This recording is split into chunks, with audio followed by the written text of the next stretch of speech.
Hey guys, it's Debbie and welcome back to my channel! Yeah! Now let's talk cartoons. Today I have a theory about Gravity Falls, and as you can read by the title, it's about Mcgucket's son.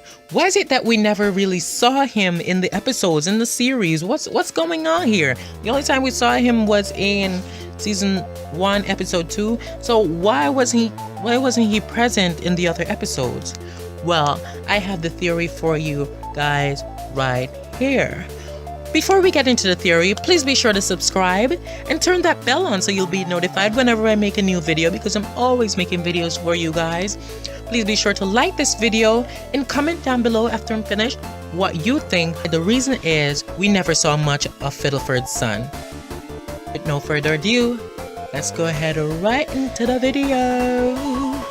So first, we'd just like to put an age to know around what time Fiddleford had his child. So I got to thinking, most likely Fiddleford is around the age of the Pine twins, but younger, seeing that Stanford did mention that Fiddleford Mcgucket, a young but brilliant mechanic. Younger than Stanford.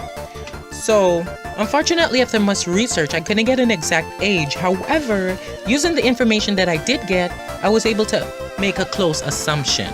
Just to make the age process go a little faster, I'm gonna speed up this video right here. In season 2, episode 12 of Gravity Falls, in Grunkle Stan's flashback, he mentioned the year 1960 something, and around that time, they seemed about 5 years old. Seeing that Grunkle Stan said 1960 something, it clues that it wasn't exactly 1960. So let's just say it was around 1961. It was 1961. So 1961, the boys were 5 years old. Stanford then went to college, so he was around 18 years old. There's nothing that mentioned that he graduated from high school early. However, it was mentioned he graduated early from college. Usually undergrad takes 4 years and PhD could take up to 8 years. The average person gets their PhD at 33 years old. Stanford said he went from undergrad to PhD and finished 3 years early, ahead of schedule, that is. So he was around 30 years old, fresh out of college when he moved to Gravity Falls. Seeing that Stanford pointed out that Fiddleford was a young mechanic, I'm gonna say that he was younger than Stanford. Assuming he only did graduates and never went on to PhD, he was 21 years old when he left college. By this time, he got married in college and had his baby at 21 years old. He had a stable job to provide for his family, but it was nothing too fancy, just enough to take care of his family, but he still had a dream. He had a dream to create technology, including computers, etc. One day he was building a prototype for a computer that he wanted to build for his company, and his friend from college, Stanford, called him, making a great offer, and he decided to challenge himself by accepting the offer. He realized it was an amazing opportunity and knew that if he pulled it off, he would make millions. So we've now established that he had his child around 21 years old. So we're gonna say when he was 21 years old. After he received the job offer from Stanford, he decided to tell his wife, because it's his wife and he would have to leave town for a couple of months. So he had to tell his wife about the situation. When he told his wife found him crazy, and she couldn't understand how he would want to leave his stable job that's providing income for him and his family to leave to do a job that isn't even certain that he will be able to accomplish. But him being the scientist that he is, he still decided that he wanted to challenge himself, so he kept on persuading her. She continued to tell him that if he left to do this task, that he will never see her or his baby again. He eventually decided to take the opportunity and to go to Gravity Falls, and told his wife that he was going. His wife divorced him. He threw a tantrum, created a robot that could basically destroy the universe and the community and the world. I made lots of robots in my day, like when my wife left me and I created a homicidal pterodactyl tron. Eventually, he calmed down. After calming down, he finally decided that he's going to join Stanford. Then this happened. So after times passed, his son grew up eventually and decided he wanted to know his dad. His mom told him where he could find him, but he was not ready for what he found. I seen it again!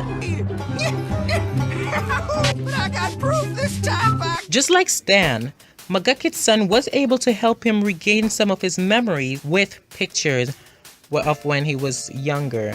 And by he, I mean Mcgucket's son. Mcgucket was able to remember a small amount, but he remembered clearly his ex-wife and son. He couldn't remember why he left them, And his son got really mad. He was pissed and shouted at him and was like, "So you left us? And you left us for something that isn't important enough for you to remember? But it was important enough for you to leave us?" And then his son stormed out of the room and after he said his piece and left his dad. But even though Mcgucket's son left, a part of him didn't really want to leave his dad. He wanted to learn more about his dad. He wanted to rekindle a relationship with his dad. So he decided to get a job right out of town and a house also. He didn't want to stay directly in Gravity Falls because he didn't want to stay in the town that took his dad away. Mcgucket still tries to rekindle his relationship with his son until this day, even trying to buy him expensive gifts and so forth. Expensive gifts? What? Remember guys, Mcgucket is rich now. He even bought the Northwest Manor. I think it would only be fitting that we start calling it the Mcgucket Manor. Hey, that one's for sale. Alright guys, thank you so much for watching my video today. Be sure to check out my other videos. Leave a like down below. Comment on your thoughts on this theory. And also, subscribe to this channel for more videos and turn on notification so that way you can see all my videos when I post. Thank you guys so much. I'll see you guys in my next video. Oh, you know what? Let me just put the 50 subscriber special here. Boom! There it is. I'll see you guys in my next video. Bye-bye!